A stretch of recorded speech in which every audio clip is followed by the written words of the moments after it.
My golden child sister tried to steal my day. I stole the show. I'm gonna get my revenge. Here I am, writing this long tale during my honeymoon, but it does feel cathartic to finally type it out. My husband is more excited about this than the resort drinks.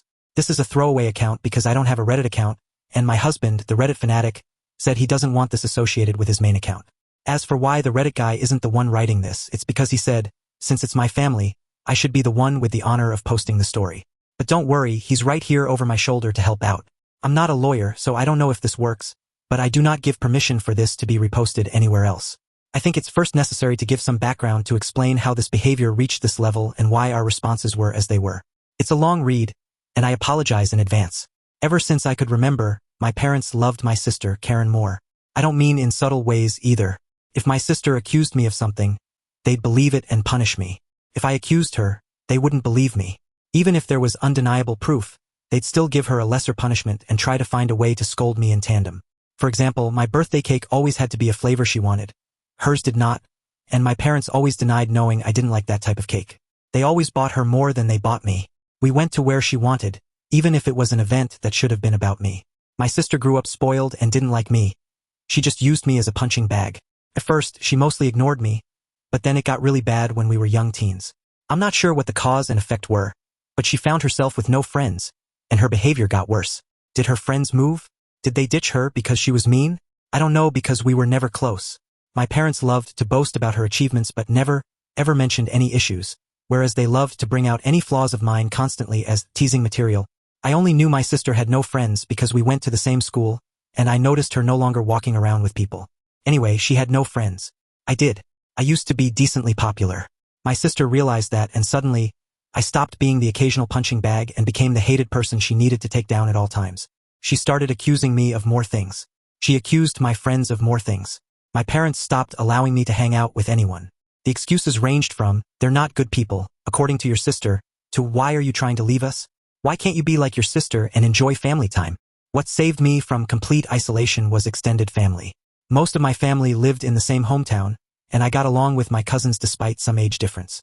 At one gathering, they invited me over to something. I don't remember what, and I sadly replied, I'm not allowed to go anywhere. When asked why, my kid self, with no filter, replied, because I'm not allowed to have friends since my sister didn't have any. Well, that reached the adults who apparently tore my parents apart later. I was scolded for lying and grounded for a month, as if I had anywhere to go. But after that, they allowed me some leeway, so it was worth it. My sister changed schools. I guess the humiliation of extended family knowing her social status was bad, and she demanded to be transferred. My parents immediately obliged, even though it cost them more since the new school was further away.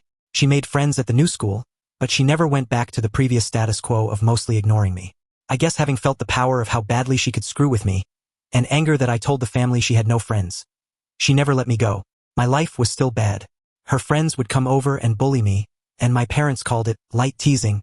I never called friends over because my parents were awful hosts to them, or my sister would accuse them of taking stuff and my parents would believe her.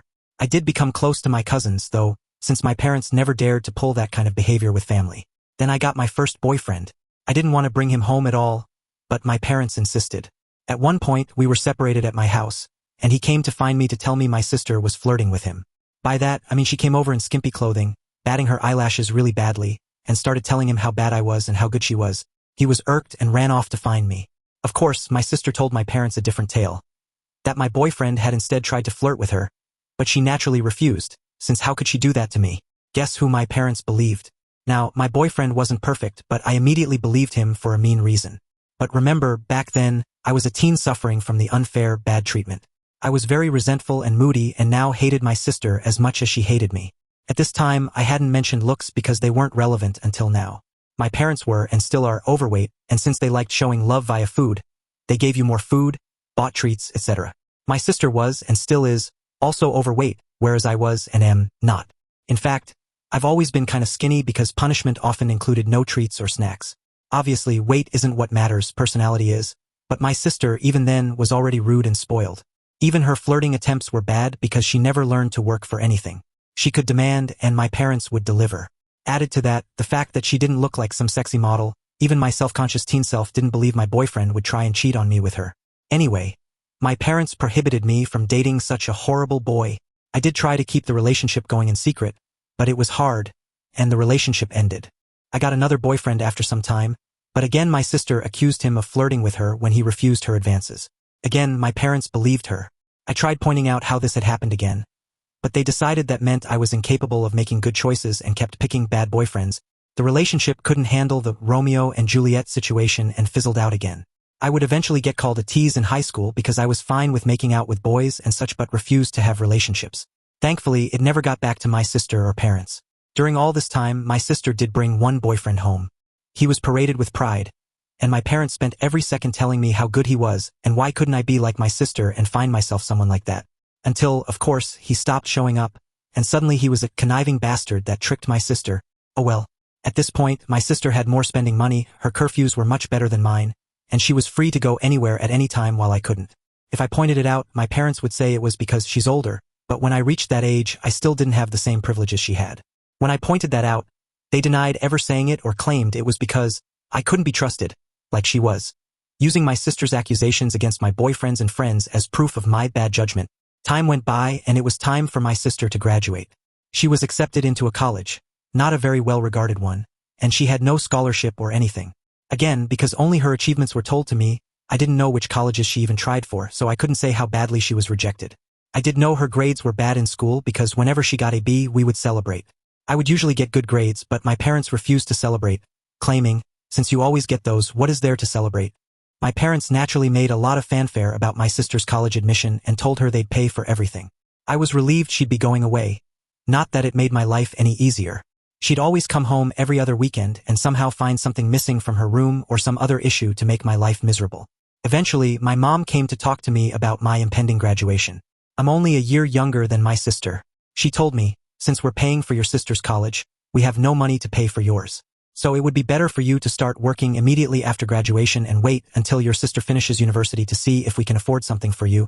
Oh, and if you decide to stay at home, you'll have to pay for all your stuff, part of the bills and rent. I pointed out that I could get student loans. My mom said yes, except no. That is because they were so caring toward me and I had such bad judgment.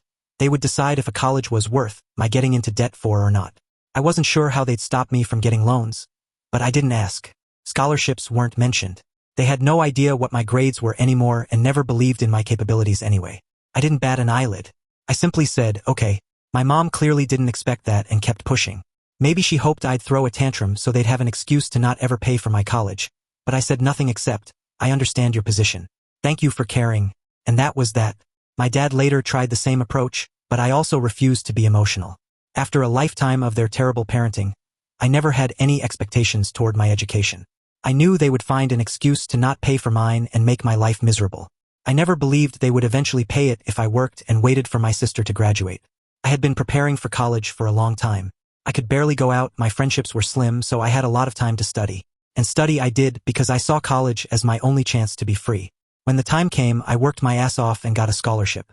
It wasn't to an Ivy League or anything like law or medical school, but it was a good enough course in a decent college with a full scholarship. Knowing my sister would hate it and try to stop me via my parents, I put my achievement on social media at the same time I told them, even forcing myself to thank them in the post. Now they couldn't forbid me from going as they'd have to explain to family why not. Initially, they were even a little proud and boasted about it. Then, I guess my sister got to them. They changed gears and even asked me if I was sure I wanted to go. They let slip that my sister wasn't doing well in college and, since she's smarter and has better judgment than you, I'd suffer worse. I obviously stuck to my guns. They weren't happy but couldn't do anything. College was my savior. I started being happy. I still contacted my parents and visited on holidays and such, but since they refused to pay for anything, I could excuse not going a lot due to money. College turned out to be my salvation. I finally felt some independence, free from the oppressive environment of my parents and sister. I thrived academically and socially, creating a life for myself that was entirely separate from theirs. My parents refused to contribute financially, but that was fine by me. It gave me an excuse to maintain minimal contact. I visited during holidays, but those visits became fewer as I found my footing in a supportive friend group and built a world where my parents and sister had no influence. Their treatment had left scars, but the distance allowed those wounds to begin healing. While I flourished, my sister struggled. My parents had made a big deal out of sending her to college, but it was clear she wasn't succeeding. She eventually dropped out without graduating, though my parents tried to spin it as her decision to focus on her career. She moved back home, living rent-free, with no real prospects for employment beyond the job my mom secured for her at the same company. Meanwhile, I was acing my classes and building a future they had no part in. It was during my college years that I met my now husband. He was everything my family wasn't: supportive, encouraging, and protective of me in a way I'd never experienced before. He wasn't afraid to call out bad behavior and believed in standing up for himself and those he cared about. People were surprised we got together, considering how different our personalities were. While I was meek and often tried to avoid confrontation, he thrived on resolving drama head-on. He had no patience for manipulation or unfair treatment, and he became my rock. When we discussed marriage, we decided we didn't need a fancy ceremony.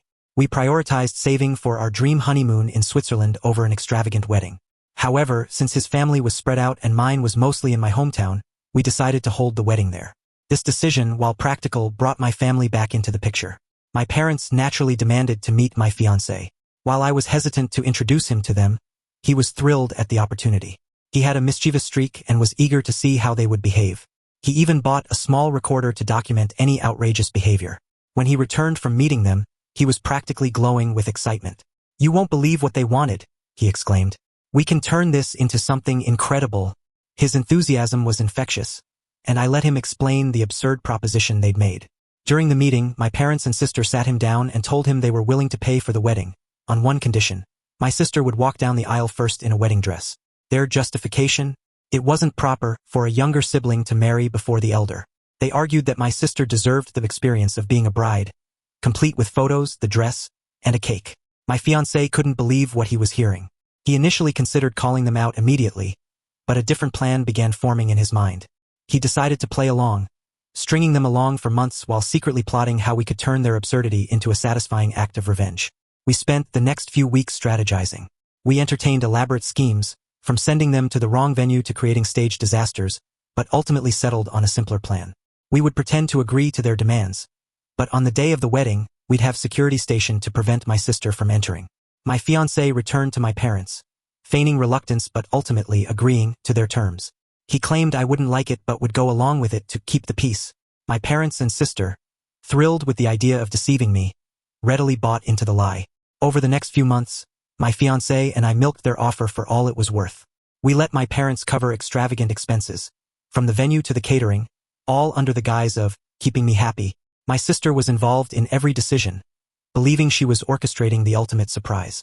Behind the scenes, we hired a professional security team to ensure my sister wouldn't disrupt the ceremony. We also prepared for any contingencies, including having friends ready to intervene if my parents or sister tried to cause trouble. The day of the wedding arrived, and everything went according to plan. My parents and sister showed up, completely unaware of what was about to happen. My sister arrived in a wedding dress, expecting to walk down the aisle. Security stopped her at the door, explaining there was already a bride and she wasn't on the guest list. My parents tried to intervene, but security stood firm. The scene quickly devolved into chaos, with my sister screaming and my parents demanding to speak to the venue manager. Guests who overheard the commotion began spreading the story, and it wasn't long before the entire venue knew about their outrageous scheme. Meanwhile, I walked down the aisle to my fiancé, supported by the love and encouragement of our real family and friends. The ceremony was beautiful, and the drama outside only served to make the day more memorable. After returning from our honeymoon, my husband and I decided to take some time to process everything. We were done with the chaos, but it seemed the drama had only just begun back home. Reports from family members flooded in. My parents had become social pariahs among extended family, who were horrified by their attempt to sabotage their own daughter's wedding. My sister's antics, complete with her meltdown at the wedding venue, had become the butt of jokes in every family gathering. A video of her sitting on the ground in her wedding dress, screaming and crying, even made its way into one of our cousins' group chats. It was hard not to laugh, but I also felt a sense of bittersweet justice. Not long after we returned, my parents and sister tried to make amends. Not because they were sorry, but because they wanted the embarrassment to stop. They called repeatedly, but my husband and I decided to send a formal letter through our lawyer. The message was clear: any further harassment would result in legal action. It also outlined boundaries for future interactions, should they wish to ever be part of my life again. Unsurprisingly, my sister exploded at this. She sent more unhinged messages, accusing me of tearing apart the family and ruining her life. She insisted that I should apologize to her. I blocked her again. A few months later, the consequences of their behavior began to ripple further. My parents, who had once funded every whim of my sister, found themselves financially strained. It turned out that they'd overextended themselves covering her frivolous expenses and had even dipped into their retirement savings to support her. Meanwhile, my sister had quit her job, convinced she could find a wealthy man to take care of her. Spoiler, she didn't. The cherry on top came when my husband had the bright idea to throw a housewarming party. We invited all the extended family, ensuring it would be a lavish affair. It was our way of showing the life we had built without the toxic presence of my parents and sister. Naturally, word got back to them and they begged to be included. My husband, always the schemer, suggested we allow them to come, but only if they brought written apologies. Neither of them showed up. However, I heard from cousins that my sister tried to crash the party, only to be turned away at the gate. For the first time in years, I felt free. My husband and I continued to build our lives together, leaving the chaos behind us. My family's attempts to ruin my happiness had failed spectacularly, and their own actions had left them isolated and struggling. I never thought I'd say this, but the years of pain and neglect were worth it just to see them face the consequences of their own decisions. I don't know what the future holds, but for now, I'm content knowing I finally found peace, and maybe a little poetic justice.